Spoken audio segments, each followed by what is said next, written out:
Praise lord. నేను ఒక మాట మీకు చెప్తానండి, దయచేసి జాగ్రత్తగా వినండి. మన జీవితంలో 3 వృధా చేసుకొనవద్దు. 1, నీ పేరుని వృధా చేసుకొనకూడదు. 2, నీ సమయాన్ని వృధా చేసుకొనవద్దు.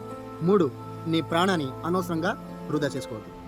మొట్టమొదటిగా బైబిల్ లేఖన ఆధారం ప్రకారం సామెతలు 22 మొదటి వచనం, గొప్ప ఐశ్వర్యం కంటే మంచి పేరును వెండి బంగారం కంటే దయ కోరదగినది కదా.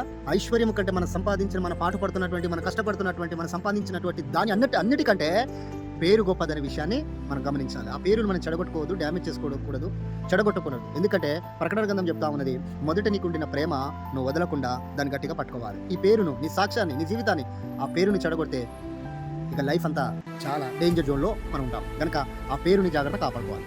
ఎందుకంటే 138 కీర్తనల గ్రంథంలో 2వ వచనంలో చూస్తే, నీ నామం అంతటి కంటే నువ్వు ఇచ్చిన వాక్యమును గొప్ప చేసి ఉన్నావు.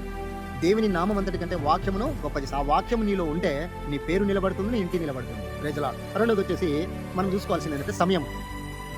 ఎఫెసీయులకు రాసిన పత్రిక 5వ అధ్యాయం 15-16 వచనంలో ఉంది, సమయాన్ని వృధా చేసుకోనకూడదు. రెండవది, దినములు చెడ్డవి కనుక మీరు సమయం పోనీక సద్వినియోగం చేసుకొనొచ్చు, ఆజ్ఞాన వలె కాక జ్ఞానుల వలె నడుచుకొనుడి అని జాగ్రత్తగా చూచుకొనుడి అని లేఖనం మనకు సంబోధిస్తుంది. నీ సమయాన్ని, నీకు ఇవ్వబడినటువంటి సమయాలు, నీకు ఉద్యోగం కావచ్చు, నీ పని కావచ్చు, ఇతర నీ సొంత పనులు కావచ్చు, అనేక ఉంటాయి.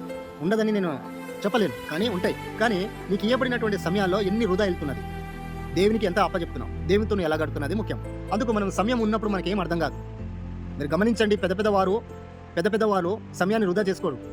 ఏం లేని వారే సమయాన్ని వృధా చేసుకో. కొంతమంది ఫోన్ పట్టుకుంటారు, టీవీ పట్టుకుంటారు, సినిమా హాల్ అని, కదా క్యాంపస్ బయట తిరగడం అని, పార్కులని, ఇవన్నీ మనకు ఆలోచనలు కలిగిన వారు తిరుగుతారు. బిజినెస్ మెన్స్ కానీ, లేక ఒక గురి ఎద్దకు పరిగెత్తేటువంటి వారిగా, ఒక విజయవీరులుగా ముందుకు వెళ్లాల్సినటువంటి పెద్ద వారు సమయాన్ని వృధా చేసుకోరు. అది మనం గమనించాలి. కనుక ఆ సమయాన్ని వృధా చేసుకోవద్దు. ఎందుకంటే సమయం అయిపోతున్నప్పుడు ఏమీ అనిపించదు, కానీ తగ్గుతుంటేనే మనకు భయం వేస్తుంది. కనుక ఆ సమయాన్ని వృధా చేసుకోవద్దు, ఆ సమయాన్ని దేవునితో గడపండి. మూడోది వచ్చేసి ప్రాణం.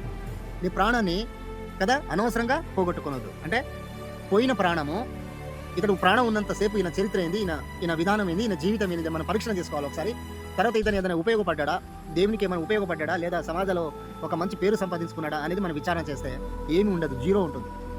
కనుక ఒక ప్రార్థన పరుడుగా, లేదా విశ్వాస వీరుడుగా, లేదా ఒక మంచి సహాయకుడుగా, ఒక మంచి పేరు కలిగిన వాడుగా ఉంటే అది కొనియాడబడతారు. అందుకనే బైబిల్ చెప్తా ఉన్నదిగా, సామెతలు 10లో 7వ వచనంలో, నీతిమంతుడు జ్ఞాపకం చేసుకుంటా ఆశీర్వాదకరమని. నీతిమంతుని జ్ఞాపకం చేసుకున్న ఆశీర్వాదకరం అంటే, నీతిమంతుడు అతని జ్ఞాపకం చేసుకున్నా ఒక ఆశీర్వాదకరంగా ఉంటుంది. కనుక ఆ ప్రాణాన్ని అనవసరంగా దేని కొరకు కదా, ఈ లోకం కొరకు, ప్రేమ కొరకు, డబ్బు కొరకు, ధనం కొరకు కదా, అనేక చెడు సంబంధించిన దాని కొరకు ప్రాణం వృధా చేస్తే మనకి ఏమి ప్రయోజనం? ఒకవేళ నువ్వు దేవుని గురించి వృధా చేసిన వాడు అయితే, దేవుని దగ్గర ఒక మాట ఉంది, యోహాను సువార్త 11వ అధ్యాయం 25వ వచనంలో, అందుకు యేసు పునరుద్ధానమున జీవం నేనే, నా యందు విశ్వాసించి వాడు చనిపోయినను బ్రతుకును, బ్రతికి నా యందు ముంచు ప్రతి వాడును, విశ్వాసం ఉంచు ప్రతి వాడు ఎన్నటికీ చనిపోడు. విశ్వాసంలో చనిపోలేదు, నమ్మకంలో చనిపోలేదు, ఇది ఎన్నటికీ బ్రతుకుతాడు. అందుకు మనం చేయాలి 3 పనులు. 1 పేరు, 2 సమయం, 3 ప్రాణం. ఇవి మనం వృధా చేసుకోకుండా జాగ్రత్త పడాలి. Praise lord.